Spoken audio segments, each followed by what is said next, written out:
첫 번째는 지역주택조합이요. 지역주택조합 들어보신 분? 지역주택조합이라 국가에서 뭐 재개발하는 거 아니고 대형 건설사가 싹 밀고 하는 거 아니고 조합 설립 인가 신청일 이전에 동일 권역에서 6개월 이상 거주해온 소형주택 거주민들 소유자들이 조합을 결성해서 사업 주체가 되어 아파트를 짓는 사업. 그래서 지역주택조합이란 이런 거다. 왜 지역주택조합에 사람들이 혹하느냐? 첫 번째, 청약통장 안 써도 되니까. 그래서 조합원으로 이 사람들이 조합을 만든다는 거지.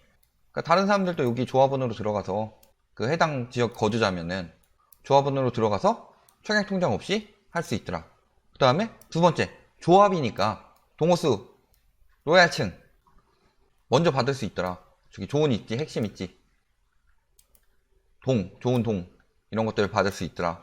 세 번째, 임대주택 의무 비율 없으니까 오히려 절감할 수 있더라. 분담금. 그리고 네 번째, 분양가가 저렴하다. 분양가 저렴하고 청약통장 안 쓴다. 이거 두 개가 핵심이죠. 자, 그래서 뭐가 빠지느냐? 시행사가 챙겨먹는 거. 그 다음에 뭐 기타 비용 해가지고 또 챙겨먹는 거. 토지 금융비 해가지고 뭐 몇 가지 은행 쪽이나 이쪽이랑 연결된 거. 이런 것들 저렴하게 갈 수 있더라. 이런 거 떼고 가니까. 그래서 조합 설립을 하려면 80% 이상의 토지 소유자의 사용이 동의돼야 된다. 그러니까 내가 여기다가 건물을 짓겠다. 아파트 단지를 만들겠다. 요 중에서 뭐 100평이다 하면은 80평 이상을 확보를 해야지 조합이 설립이 가능하고, 그 다음에 95% 이상이 마무리돼야 인허가가 가능하더라. 그리고 이 나머지 5%에 대해서는 그 법이 개정되면서 청구할 수 있어요. 알박기 못하게 하려고.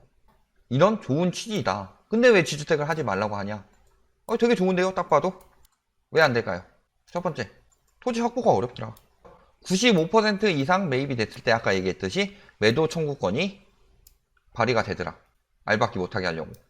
근데 사실은 이 매도 청구권을 받기 전까지 이 95% 매입하는 게 굉장히 힘들다는 거죠. 그래서 얘네들이 처음에 설립할 때 80% 있어야 된다고 하는데 확보 안 해놓고서 하는 거예요. 지금 조합원 수도 완전 못했고 토지 확보도 안 됐는데 됐다, 확정됐다, 80% 받았다, 토지 승인 받았다. 근데 토지 승인이 나중에 그냥 했을 때 그 토지 매입했다. 근데 매입이 아니라 80% 했다고 가서 보면은 대부분이 사용승낙서거나 토지 이용 동의서다. 조합 자체가 설립이 안 되더라. 95% 이상 매입했다. 95% 이상도 사용승낙서나 토지 이용 동의서니까 토지 매입하는데 굉장히 힘들다. 조합이 설립됐더라도 나머지 토지를 확보하는 게 굉장히 힘들다. 왜? 혹시 그 지주택에 한 단어로 정의한 거 보셨나요? 한 문장으로? 우리 모두 돈을 모아 남의 땅에 내 집 마련합시다. 우리 모두 돈을 모아 남의 땅에 내 집 마련하자. 여기서 핵심은 뭐예요? 남의 땅. 이 사람이 이익이 있어야 파는 거죠. 그죠? 근데 여기 있는 그 토지에 있는 사람들 중에 95%를 확보하고 있는 사람들에게 파는 게 이익이다 라고 100% 확신할 수 있나요? 이 사람들이 다 팔 거라고? 안 되죠. 처음부터 남의 땅에 짓는 거예요. 재건축, 재개발은 거기 있는 사람들 하는 건데 땅 주인도 많고 한 집에 뭐 여러 명 그 분할로 가지고 있고 이런 경우 굉장히 많잖아요. 남의 땅이라는 게 핵심이에요. 남의 땅이니까 쉽게 추진되지 않는 건데 굉장히 쉽게 생각하는 거죠. 이 땅에서 내가 허락도 안 했는데 이것들이 뭔데 지들 몸대로 지주택을 한다고 그래? 자, 그래서 사업 장기화 된다. 장기화 되는 동안 계속 분담금 발생하죠. 지어지면 그나마 다행인데 결국은 해산하면은 날아가는 거잖아요. 그리고 또 문제는 뭐다? 주택수에 포함이 된다. 주택수에 포함되면 뭐예요? 이 조합 박살나기 전까지? 뭐 세금도 세금인데 청약을 쓸 수가 없죠. 1주택자니까. 뭐 분담금 나오고 세금은 세금대로 내고 결국에 청약도 못 넣고 기회도 날리는데 결국에는 계약금까지 날려버리고 시간은 시간대로 날리고 돈은 돈대로 날리는 거죠. 함정이다. 지금 어떤 피해 사례들이 있느냐? 2017년에는 3,500만원 계약금이죠? 넣고서 근데 막 이런 막 시세 차익도 뭐 누릴 수 있다. 조합원 입주권은 저기 전매 제한도 없고 싸다. 조합원들끼리 팔면 된다. 근데 2019년 현재까지도 현재 때 7월이죠. 첫 삽조차 뜨지 못했다. 안 되는 거죠. 그래서 만약 이게 사업 무산되면 투자금 날아가는 거죠. 투자금이라고 계약금 날아가는 거죠. 좀 그렇죠. 스스로 이제 자살하신 분도 있고 1억 원이나 투자했는데 1억 원이나 넣었는데 극단적인 선택했다. 암에 걸려서 뭐 했다든가 이혼했다든가 성공률 5% 5%예요. 5%면은 95%가 안 된다고 보면 되는 거예요. 이 5%도 정말 사업성 좋고 땅주인들도 충분히 납득할 수 있는 그런 데만 성공하는 거예요. 95%는 계약금을 날리더라. 지주택 홍보하는 거 절대 들어가면 안 되죠. 비리 저지르는 놈들도 많더라. 그러니까 처음부터 정말 지지부진해서 취소되는 경우도 많지만 이 조합 처음부터 설립한 놈들은 지들 이익을 위해서 조합을 설립하는 거죠. 걔네들은 처음부터 사기칠 생각으로 조합 만들어 놓고 모집해서 돈 빨아먹고 빠질 생각을 가진 놈들도 많다는 거죠. 여기 지금 어디죠? 김해 340억 엄청 많이 헤쳐먹었죠. 근데 징역 2년 6개월밖에 안 살더라. 자, 근데 요새 제가 다시 다루는 이유가 이제 청약 포기한 30대들이 제가 할 거 많아가지고 지금까지 좀 미뤘는데 30대들이 내 집 마련하려면 이제 싸게 마련 못할 것 같으니까 에라 될 대로 되라고 지주택에 넣는 사람들이 생기더라. 큰일 나죠. 절대 안 되는 거죠. 제가 분명히 얘기하지만 지금 지주택 조합원 모집 가격보다 거품 많이 낀 지역은 100% 더 많이 떨어져요. 더 많이 떨어지니까 이런 거 청약 포기했고 청약 포기 사실 안 해도 돼요. 나중에 그 가점 원상대로 돌아오니까 청약 포기 안 해도 되고 설사 청약은 포기했더라도 이쪽은 건들지 말아 달라 이 얘기를 하고 싶은 거죠. 지금 뭐 여기서 요건 설립 인가 요건 강화하고 운영 투명성 안정성 높일 것 했는데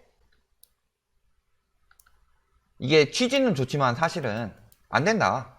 이게 투명성 높이는 거 이거는 무조건 진행해야 되는 거고 아까 그런 사기치는 놈들 막기 위해서 요건을 강화하더라도 속여먹는 놈들은 꼭 있다. 왜냐면 조합원을 모집을 해야 되는데 조합원들이 뭐 땅을 사더라도 조합원은 안 되니까 95% 진행되면은 조합 설립 시키겠더라. 그럼에도 불구하고 아까 얘기했듯이 사용 승낙서 뭐 이런 것만 받아놓고서 95% 받아놓고 우리는 땅 95% 매입했으니까 요건 강화됐는데 무조건 성공하는 지역주택 조합이니까 조합원 가입하세요. 이렇게 허위 과장 광고는 끊임없이 있을 거다. 이게 만약 통과하더라도 그래도 충분히 주의해야 되겠더라. 두 번째는 수익형 호텔이더라. 수익형 호텔 이거는 이렇게 해가지고 2012년 이때 관광 엄청 많이 들어왔었죠. 특별법을 만들어서 호텔을 좀 확충하다 관광객이 늘어나니까 당연히 호텔 사업을 벌리는 거죠.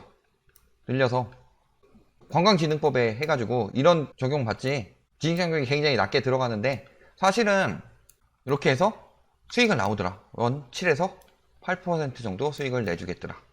근데 이거 확정 수익 내주겠다. 자, 혹하는 이유 확정 수익 이게 수익형 호텔 위험한 건 다들 아시는 것 같은데 이제 슬슬 관심 있으신 분들은 플러스로 요새 이름만 바꾼 수익형 호텔인 레지던스가 있더라. 말한 거 확정 수익 보장해준다. 수익형 호텔은 보통 7에서 8%, 뭐 많으면 10%까지. 레지던스는 10%에서 뭐 한 15%까지 보장을 해주겠다. 굉장히 고수익이죠. 지금 상가도 핵심 상권도 저렇게 못 받아요. 그 다음에 개별 등기. 이거는 개별 등기 하는 거는 유치하기 위해서. 그래서 노후 대비로 많이 하더라. 생소한 개념이니까 국가에서 밀어주니까 돈 좀 벌겠구나 라고 생각하는데 문제죠. 그 다음에 운영 대행사 위탁으로 해서 내가 운영 안 하고 관리 안 해도 거기 조금 어느 정도 수익 가져가고 우리한테 확정 수익으로 이만큼 내주기로 했으니까 노후 대비로 이만큼 좋은 게 어딨어. 그죠? 근데 문제는 뭐냐? 아까 얘기했듯이 관광진흥법 이거 뭐 안전장치가 없어요. 8% 보장 이거 책임 안 져요. 자, 8% 보장 누가 약속해요? 시행사 또는 대행사. 근데 실질적으로 이 수익을 주는 사람은 누구예요? 운영대행사. 이거는 분양대행사고 약속은 얘들이 하고 제가 줄 거야 라고 약속하고 지금 실질적으로 운영하는 애는 운영 대행사들은 우린 그런 약속 안 했는데 약속은 쟤네가 했잖아. 근데 얘네는 도망갔더라. 그리고 얘는 우린 못 줘. 수익이 안 나오는데 어떻게 주냐. 이렇게 되는 거죠. 그리고 뭐 대형 호텔 체인이 뭐 비즈니스 호텔 사업에 뛰어들면서 뭐 경쟁력이 떨어지고 수익성 이거 아니고 사실은 뭐예요? 첫 번째 너무 많이 지었고 두 번째는 관광객이 영원할 수 없죠. 지금 같은 경우에 수익형 호텔 되겠어요? 더더욱 위험하지.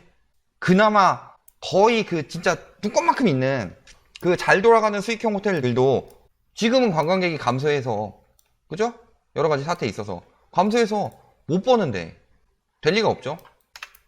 자, 그래서 뭐 여러 가지 하는데 보호해주겠다 얘기하는데 아까 얘기했지만 계약 지키지 않아도 형사처벌 없더라. 법적 공증했다 이런 얘기 하죠. 책임 준공하고 세계적인 했다. 하지만 그냥 공증했다 이런 거지 조항이 없어요. 특히 이 운영 대행사가 가장 큰 문제는 이 운영 대행사인데 이 운영 대행사들이 사기꾼들이 태반이에요. 자, 어떻다? 최저 자본금. 자, 수익형 호텔 뭐 최당 한 1억 정도 하는데 뭐 저렴한 걸로 따졌을 때 뭐 호실이 뭐 20호실 가지고 뭐 호텔이라고 안 하겠지만 100호실 정도 있다고 칩시다. 100억짜리 운영을 하는데 최저 자본금 1000만원 가지고 8%면은 8억 이상을 수익을 올려야 지들도 남는 건데 1000만원짜리 자본금 가지고 들어가는 거예요. 1만원짜리 자본금 1만원 가지고 내가 요거를 책임지겠다 해놓고서 여기서 8억 안 나오고 한 6억 정도 나와서 다 횡령해놓고서 자본금 1만원만 반납하면 되는 거예요. 자본금 한도 내에서만. 그죠? 감사? 못해요. 회계장부 공개하고 못해요. 처음부터 자꾸 이렇게 사람들을 흔드는 이 쉐이킷들이 그죠? 계약을 안 지키고 이 사람들 돈 받아서 시행사는 분양해서 돈 받아서 빠질 계획. 그리고 사기꾼 1 그리고 사기꾼 2 얘네는 운영해서 돈 벌어먹고 요거 1만원 손해보고 빠질 계획. 요걸 하는 거예요. 자, 그래서 뭐 수익 안 나오죠. 그러니까 결국에는 이자, 관리금, 원금, 대출금 나오는데 관리비도 내고 하다 보니까 책임은 이 사람들이 다 지고 분양받은 사람들이 운영 대행사들은 빠지는 거죠. 자, 그래서 8개월째 수익 빵원. 근데 알고 보니 아까 그 쉐이크들이 수익금 줄 수 없다 해놓고서 자기네들은 수익 벌어가지고 빠진 거죠. 어떻게? 짜고. 같은 놈들은 아니겠지만 비스무리한 놈들이죠. 짜고서 시행사는 아예 운영사까지 처음부터 짜고 들어가서 운영 마진까지 챙기려고 분양 통해서 분양 수익 챙기고 운영 마진 챙기려고 그래서 단 한 번도 임차료 지급하지 않고 관리비 청구하고 지들은 돈 벌어서 빠지고 절대 들어가면 안 되죠. 자, 뭐 부채 떠넘기기 뭐 이런 것들 많다. 자, 소송 현황 124개 중 110개가 소송 중이래요. 소송 없음이 한 건이에요. 124건 중에서 110건이 소송 중이다. 13건도 소송을 이미 했다. 한 건만 안 했다. 아까 뭐 지주택은 5%였죠? 분양형 호텔은 수익형 호텔은 1%예요. 1%도 안 돼요. 이 많은 애들 중에. 그러니까 절대 안 되죠. 근데 굉장히 피해보는 사람들 많더라. 말씀하실 줄 알고 제가 또 준비해 왔습니다. 또 LNG 우리의 LNG님 이N금님 그죠? 굉장히 유명하죠. 강의료 6주 강의료 1000만원 받고 요거 부가세 별도예요. 정확히 1100만원이죠 1100만원 받고 샀다. 그리고 결국 수익은커녕 은행이 대출 이자도 못 내더라. 자, 왜 이거 추천했을까요? 이 LNGC가 1억 얼마짜리 분양하는데 수수료가 한 1, 2천 하니까 얘 돈 얼마 안 되는데 얘한테 최대한 많이 뽑아 먹을 수 있을 게 뭘까? 강의료 1100만원으로 나는 부족하다. 이딩크님이죠? 나는 아직도 배고프다. 배고파서 요거까지 받으려고 잡아가야죠. 투기조장 유튜버. 이건 투기조장 유튜버로 잡아가는 게 아니라 사기로 잡아가야죠. 사기로. 자, 뻥치기 대부분 허위 광고다. 지금 10%는 뻥치기. 아까 10% 아닌 거 봤죠? 기사도 되게 잘 써준 거죠. 호텔이 아니라 빚더미 분양 받았다. 굉장히 뭐 10% 하는데 5% 되지 않는 곳이 태반이고 그래서 호소 게시판 도배하고 있다. 피해 속출한다. 7억 7천만원 130만원 대출 받았는데 원금도 못 갚고 대출 이자만 나가고 있더라. 미친 거죠. 노후자금까지 건들고. 나라를 갉아먹는 존벌레들이더라. 자, 그 다음에 마지막 기획부동산. 안 되죠? 자, 제대로 된 땅 만들면 막 이런 식으로 해가지고 엄청난 개발 호재 있을 거니까 땅값 엄청 칠 거다. 보통 뭐 재개발을 하든가 아니면 거기 뭐 신도시가 들어온다든가 그린벨트가 해제된다든가 뭐 하다못해 타운하우스라도 짓는다든가 그래서 오를 거다. 소액으로 투자 가능하니까 투자해라. 근데 계약 임박했는데 실질적으로 뭐다? 첫 번째, 가치 없는 땅을. 두 번째, 지분 분할에 판매한다. 가치 없는 땅 핵심인데 지분 분할이 더 문제죠. 지분 분할은 뭐예요? 내 맘대로 처분도 못해요. 요 땅 하나 사는데 요걸 지분을 분할해가지고 1, 2, 3, 4, 5, 6 팔아치우려고 그러는데 아 나는 그 가격에 못 팔겠다. 4번이 반대하면은 못 파는 거예요 이 땅. 아 누가 가격 올라가지고 아 엄청 비싼 가격에 우리 땅 팔 수 있어요 막 얘기했는데 이렇게 올랐어요? 더 오를 것 같은데? 반대하면 안 팔리는 거예요. 애물단지죠 애물단지. 안 보여줘요. 아니 일단 계약금 보내줘라. 그럼 보여주겠다. 이거 귀한 땅 우리가 함부로 보여줬다가 자기 몰래 와서 계약하면 어떠냐. 그래서 계약금을 입금하면 보여주겠다 했는데 가서 보면 그 땅이 갑이지. 그 땅이 갑이지. 자 그래서 제2의 강남 땅. 제2의 강남 땅 돈벼락 맞을 자리. 벼락 맞을 놈들이죠. 벼락 맞으리 이것들. 제2의 강남은 무슨 얼어 죽을 강남이에요. 파주 연천이. 땅값이 싸서 군부대들 들어가 있는 데인데 무슨 여기가 제2의 강남이에요. 연천이. 그죠? 그래서 보니까 피해. 이건 피해 규모 장난 아니죠? 221억 원. 아까 앞에 것들 못지 않죠? 이거 기획부동산은 빠져나갈 수도 없어요. 수익형 호텔은 만일 굉장히 잘 될 수도 있는 거고 만에 하나. 그리고 지주택도 만에 하나 건설이 될 수도 있어요. 그런데 기획부동산은 만에 하나도 없어요. 제로. 아무것도 못해요. 이런 거 절대 안 되는데 또 풍선효과 틈타서 뭐 여기가 뜰 거다 뭐 여기가 뜰 거다 저기 뭐 토지보상금 나온다 뭐 이런 거 해가지고 다 하는데 다 구라더라. 뭐 그러니까 전화 와가지고 뭐 좋은 땅 얘기하고 하는데 이거 뭐예요? 지금 다 요거 막는다고 하는데 얘네들 다단계예요 다단계. 다단계라서 자기 회사 가입시켜놓고서 실적 내야 돈 주고요. 이 사람들한테도 팔아요. 영업사원들한테. 및 가족. 얘네들한테 다 팔아놓고서 결국에는 가족들 팔고 여기 영업사원들한테 팔아가지고 이 인간들만 먹어가는 거예요. 이 인간들만. 다단계예요. 다단계. 기획부동산 땅 뭐 어디 있는데 뭐 하면은 그렇게 돈 되는 좋은 얘기를 제가 얘기했죠. 그렇게 좋으면 당신이 사세요라고 얼마 전에 영상도 올렸잖아요. 기획부동산이야말로 그렇게 좋으면 당신들이 살 거예요. 일단 이 산 사람들도 있어요. 영업사원들, 가족들. 그렇지만 그럴 거면 얘네들한테 막 해가지고 팔겠어요? 얘들이 사지. 그러니까 기획부동산 같은 다단계는 절대 걸리지 마시길 바랍니다.